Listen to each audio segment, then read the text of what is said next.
Mga kapeso Pinoy, ano ang tamang diskarte para mabilis lumago ang 1K monthly savings mo?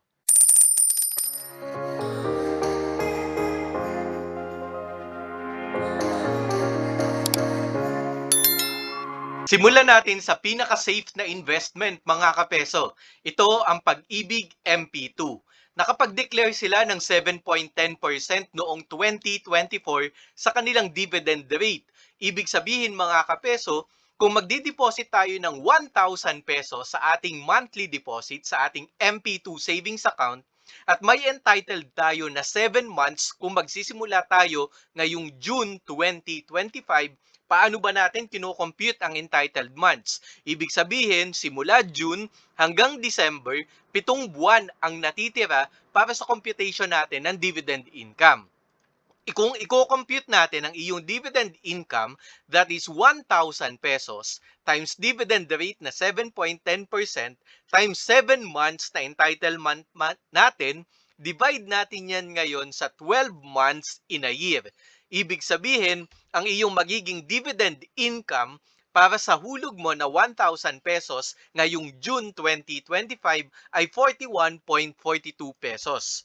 Kaya ang total money mo para sa 1,000 peso mo ay 1,000 pesos plus 41 pesos is equal to 1,000 plus 41.42. Ganyan ang magiging sagot natin mga kapeso. Ayusin lamang natin ang format natin dito para mas maging tama siya.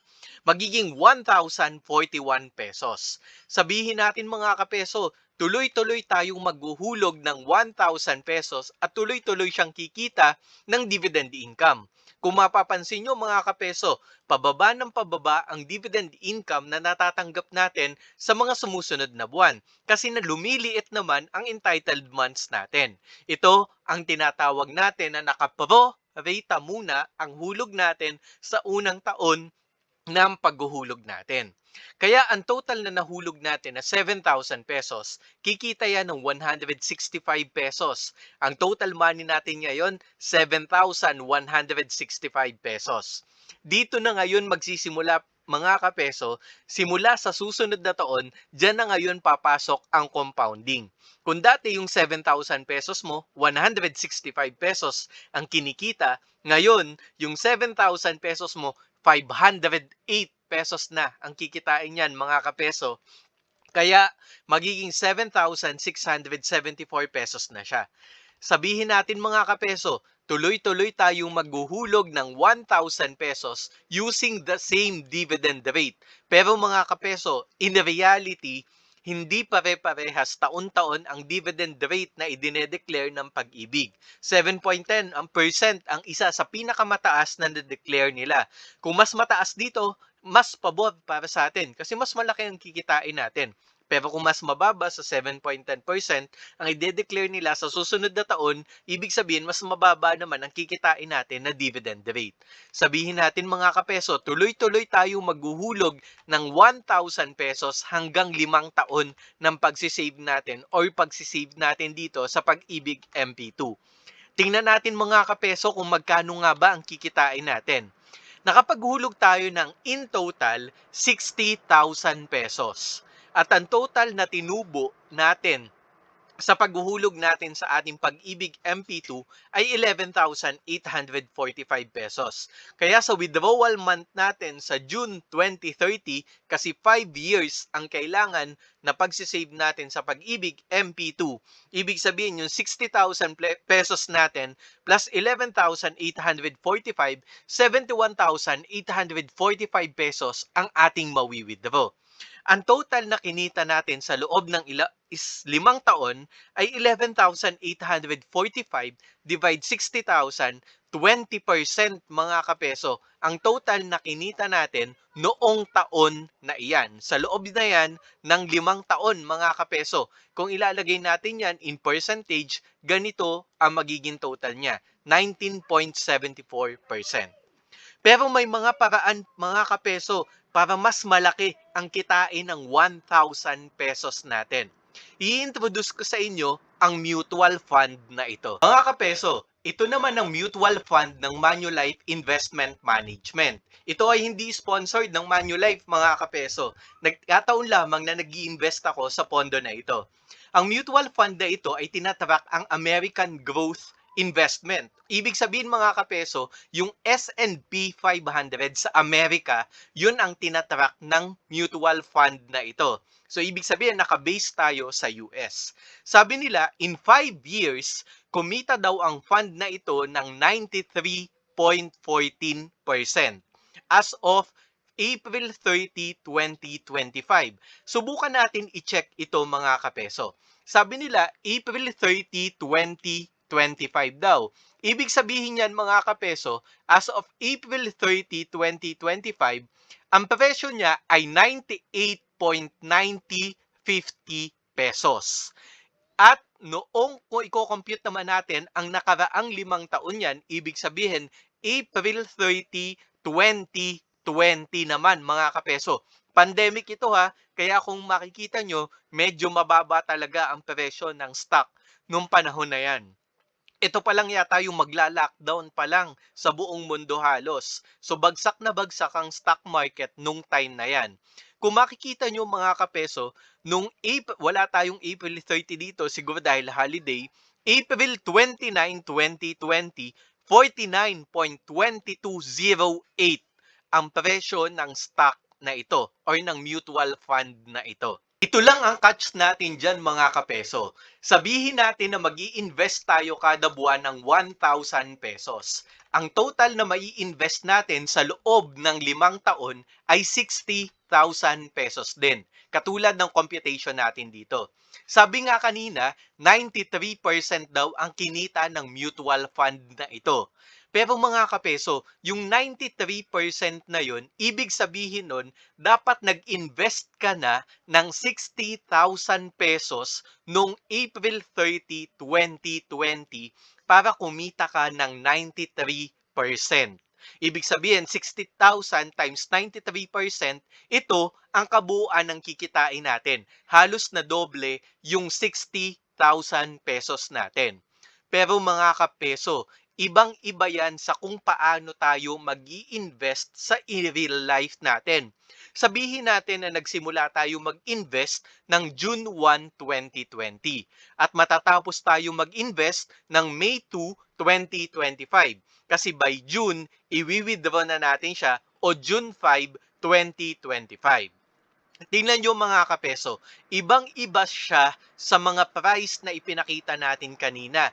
Yung April 30, 2020, iba ang presyo niya kasi lockdown lang noong time na yan.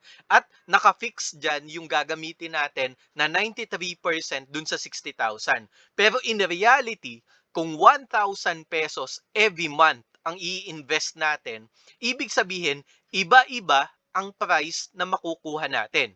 I-compute natin ngayon, mga kapeso, kung ilan nga ba ang shares na makukuha natin sa mutual fund na yan kung mag-i-invest tayo sa mutual fund ng 1,000 peso every month. Ibig sabihin yan, mga kapeso, 1,000 pesos, i-divide natin sa price nila. Ibig sabihin, ito yung number of shares na makukuha natin sa mutual fund na yon.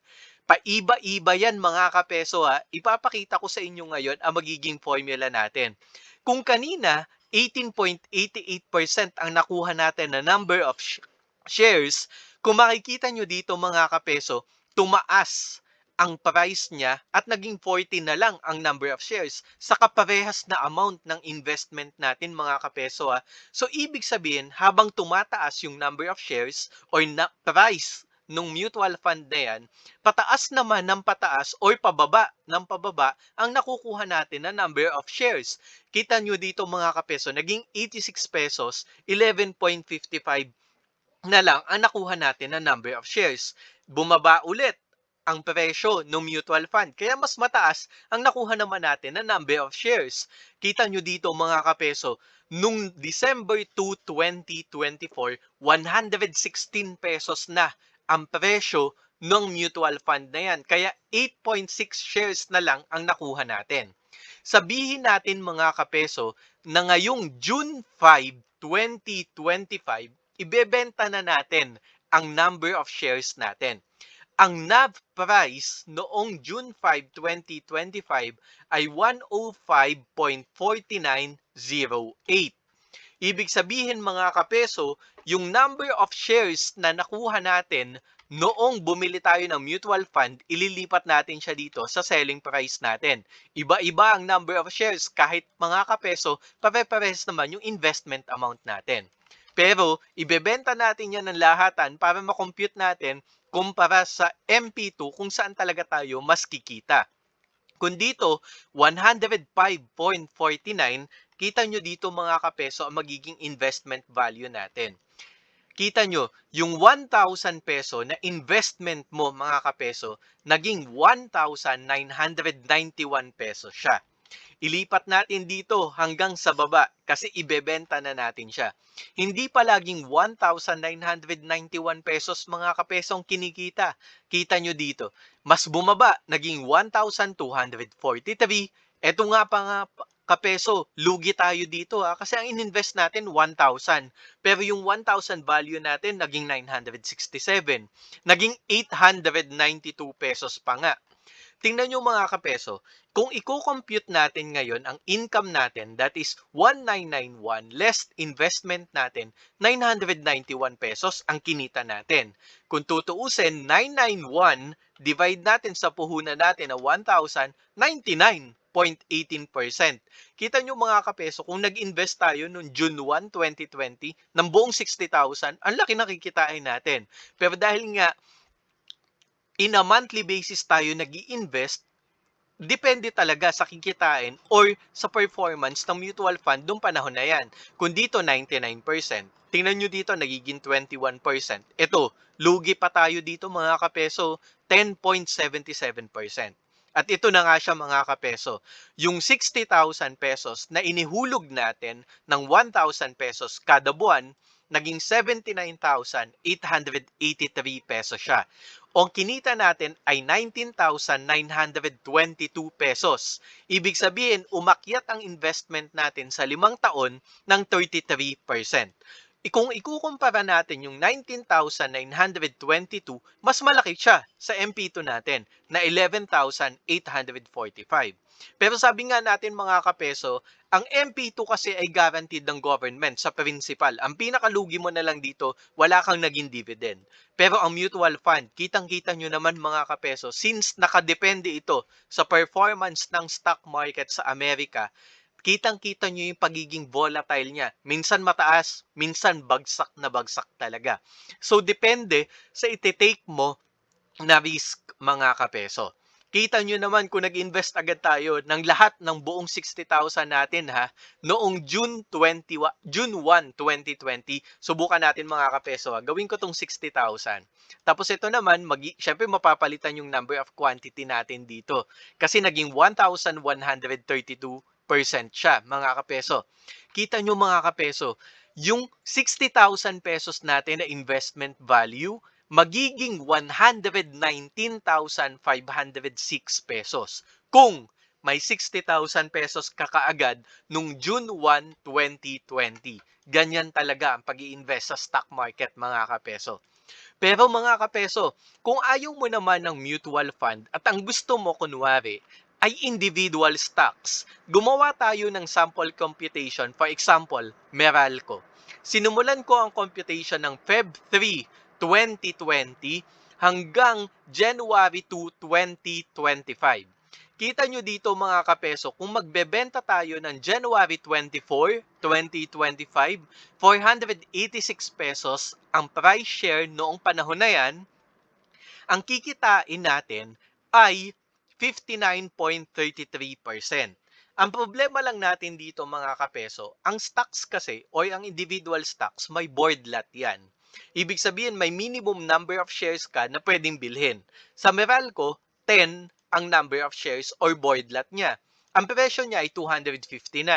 Ibig sabihin, kung 1,000 ang puhunan mo, hindi mo maa-attain na makabili agad ng Meralco kasi 2,597 ang kailangan mong bunuin. Yung iba nga, 3,000 pesos, 3,235. So, depende pa rin sa budget ng investment mo. Pero tingnan mo dito ka peso, yung 196,000 na total na puhunan mo sa loob ng 60 months, magiging 288,000 pesos yan, mga kapeso. Idagdag mo pa yung dividend. Kaya ang total nakikitain mo dyan, 116,000 or 59.33%. Di hamak na mas malaki in terms of percentage 59.33%. Dito, ang total na kinita natin sa mutual fund ito ay 33%. May isa pa, yung SCC o yung Semirara naman, mga kapeso. Ito yung mining. Tingnan nyo, nagsimula din tayo ng Feb 3 or January 2, 2020 hanggang January 2, 2025. Sabihin natin na magbebenta tayo ng January 2, 2025. Kita nyo mga kapeso, 36.4 ang presyo nung panahon na yan. Pero may void lot siya na 100. Kaya minsan, ang puhunan mo, 2,000. Minsan naman, inaabot ng 3,000 or 4,000 pesos, mga kapeso. Pero tingnan nyo, mga kapeso, in 5 years, na doble ang pera mo. Yung 155,000 pesos mo, madadagdagan ng 141 pesos. That is, kumita ka sa equities sa pagkakabenta natin at dividends o yung share mo sa profit ng company na idinedeclare nila. Kaya kumita ka ng 91.25%. Halos na doble ang pera mo. Pero mga kapeso halimbawa ngayon mo ibebenta. Noong June 5, 2025, naging volatile ang presyo niyan. Ang Meralco naging 533 pesos. Ang Semirara naman naging 33 pesos. Subukan natin. 533 pesos. Mas pabor to sa iyo, mga kapeso. Nung June 5, gawin ko itong June 5, 2025, ang presyo niya ay 533. So, ibaba ko dito yan, hanggang dito sa pinakababa, mga kapeso. Tingnan nyo, naging 73.58%. Kanina, 60%. Ngayon, 73.58% kasi ibenta natin siya sa mas mataas na halaga. Ang SCC naman, mga kapeso, 33.10%. Or gawin natin itong 33.10 para sa presyo niya ng June 5, 2025. Ito mga kapeso, dito talaga tayo medyo makakabahan. Bigyan mo 36 pesos, ngayon naging 33. Kung kanina 91%, ngayon naman 78% ang kinita natin sa stock na to sa loob ng 5 taon. So, kitang-kita mo mga kapeso, the bigger the risk, the bigger the reward din. The bigger the kaba. Yung pagkakaroon mo ng kaba. Kasi ito MP2, hulog-hulog ka lang 1,000 every month. Hindi ka kakakabahan. Guaranteed ng government. Pero paglipat mo na sa stocks, mutual fund, paglipat mo sa Meralco, paglipat mo sa mining industry, malaki nga ang reward. Pero yung kaba, at hirap din ng pag-i-invest mo dito, kakabahan ka din talaga. So ano ba ang tama para sa'yo? Ano ang nararapat para sa 1,000 pesos mo? Makakapag-decide ka na ngayon, mga kapeso. Put your comment below. Saan mo na gustong mag-invest? Sa equity? Sa mutual fund ba na naka-base din sa equity? Or sa MP2 mo i-invest ang pera mo? Or 1,000 monthly savings mo?